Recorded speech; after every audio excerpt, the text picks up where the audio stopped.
Hi, I'm Stacy, and today we're going to be cooking venison chili con carne. The first thing we're going to do is you're going to heat your skillet to really smoking hot. And then you're going to put a little olive oil in it, which I did, and put about 5 slices of bacon. This is going to render, and the fat is going to be just fabulous. It's going to add a great flavor to the entire venison dish.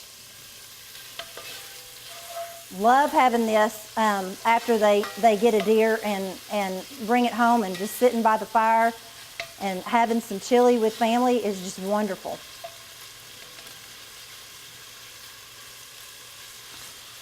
Chili con carne is actually the official dish of Texas, and in Spanish, con carne means chili with meat, chili peppers with meat.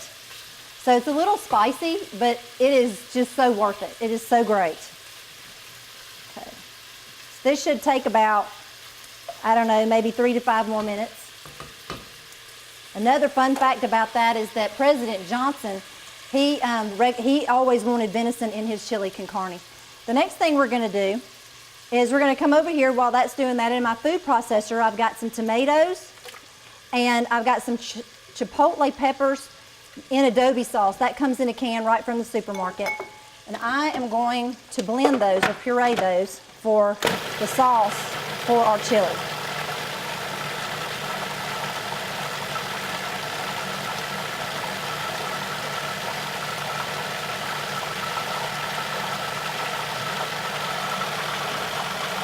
It's about done.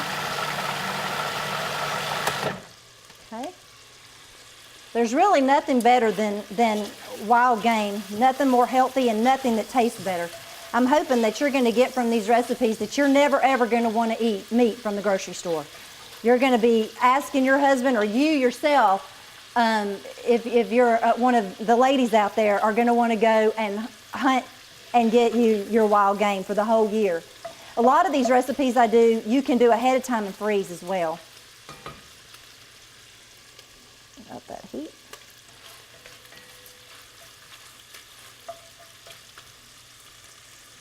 You need to have next to you a paper towel and a cooling rack or something to protect your counters.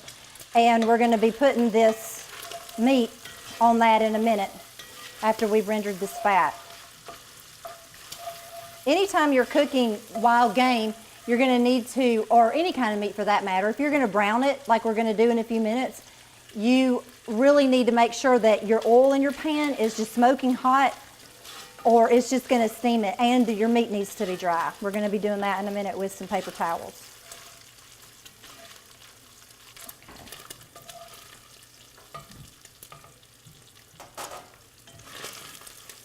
I'm going to go ahead and remove the bacon. You can wait until it's really crispy, but if you think you've got at least 3 to 4 tablespoons of, which I do, of bacon renderings, then you're good to go. Okay, now I'm going to brown my meat. I'm going to make sure that it is very, very dry, like I said, and you're going to want to do this in batches because you don't want to crowd your pan. So we're going to do this in batches, and I'm just going to dry some of this meat and salt and pepper it. Try to make sure it's good and dry. As you can see, this, just from thawing out, you know, it collects a lot of moisture. And you want it to brown because in the browning, it adds so much flavor to the meat. And it will not brown if it's not dry. Put a liberal amount of salt and pepper.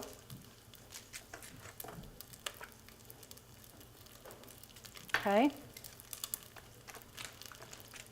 All right, and then go ahead and put it in here. Try not to crowd the pan.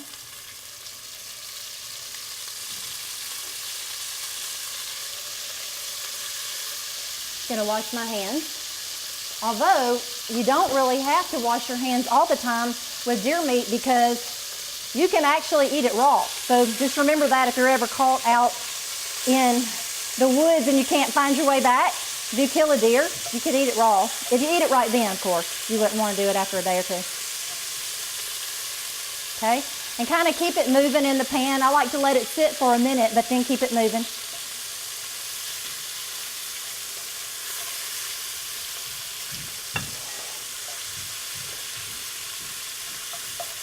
This is a hind quarter that I'm using, and I have just cut it up into, and it's probably about 3 pounds, and I cut it up into a 1/2 inch cubes. Okay. You can also use this as stew meat, which the processors don't usually give you, and so you can ask for them to give you every bit of the scraps, and you can make this with the scraps. It's just as good. And I recommend you use all the meat that you can get. You worked hard to get your deer, and you need to eat every bit of it.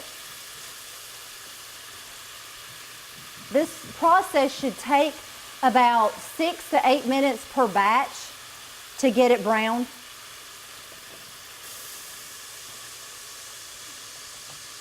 I'm going to leave it in there for another about minute. It's not quite ready. And this is really what you're looking for, you know, in your browning, where you see some of the darker pieces.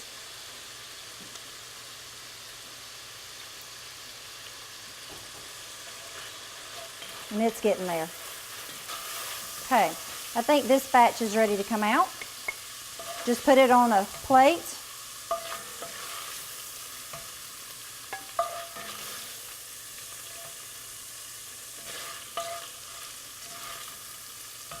Some people that like to get rabbit and squirrel, this is also a great recipe for that. Of course, I think it's a lot better using venison, but kids, especially who are out getting squirrel and all, they need to learn how to cook their own meat.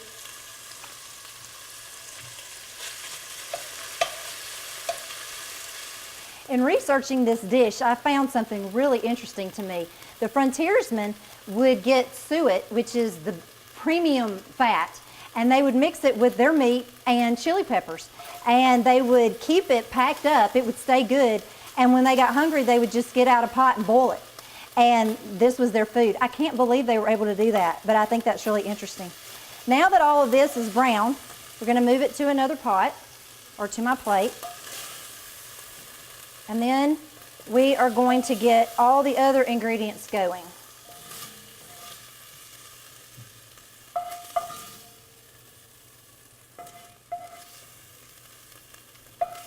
All of the good little bits in here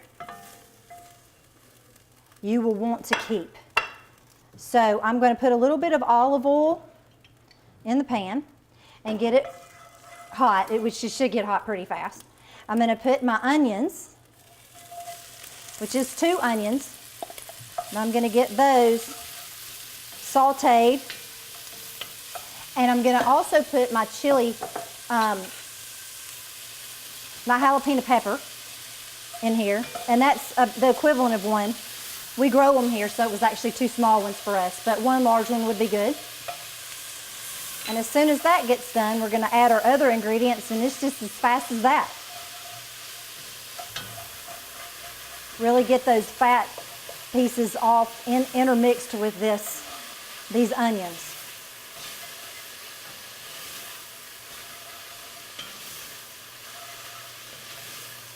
All these flavors are really going to meld together and make fantastic supper. When your onions get translucent, we're going to mix in our other ingredients. First being the cumin, the oregano, and the chili powder. That is beautiful and fragrant. It smells so divine. Then we're going to put in our garlic, which is going to add more of that wonderful, wonderful aroma to this house. And then we're going to add our chili beans, which are really just kidney beans. Okay. Now I'm going to put in about 4 cups of beef stock.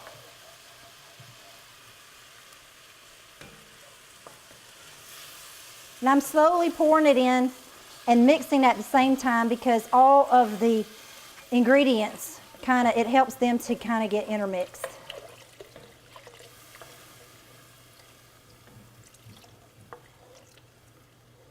Okay. And then I'm going to put in 2 tablespoons of brown sugar. Okay, more.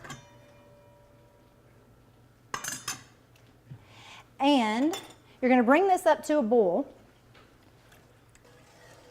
And we're going to put in our tomato adobe sauce. All right, that'll do it for our sauce. It's going to add so much flavor. Now it's time for the main ingredient, our venison. This is going to be so good. Okay, what we're going to do now is bring it up to a boil. When it comes to a boil, you're going to put the lid on, and then you're going to let it simmer for an hour, and then you're going to take the lid off, and you're going to let it simmer for 30 more minutes. Well, our chili has been simmering for about an hour and a half now, and it looks delicious. I am so excited about eating this. The last step of this, I think, really adds that Texas feel. And what I'm going to do is I'm going to, well, I would do it that way, but y'all probably would rather me do it a different way. I usually just dip the whole thing in there and do it really fast, but that's my fast method. You can do it that way.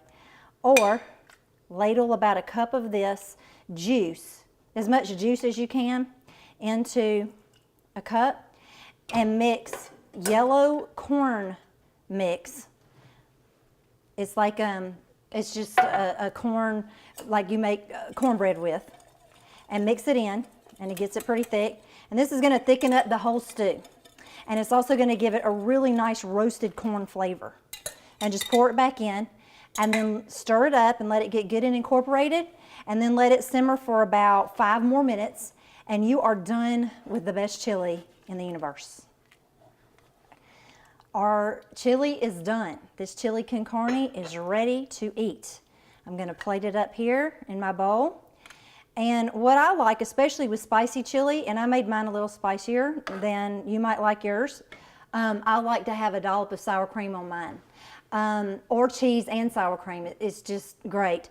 If you don't want spicy, you might not want to add as much chipotle chili as I call for in the recipe. And so now I'm going to taste it. It's just to die for. It's fantastic.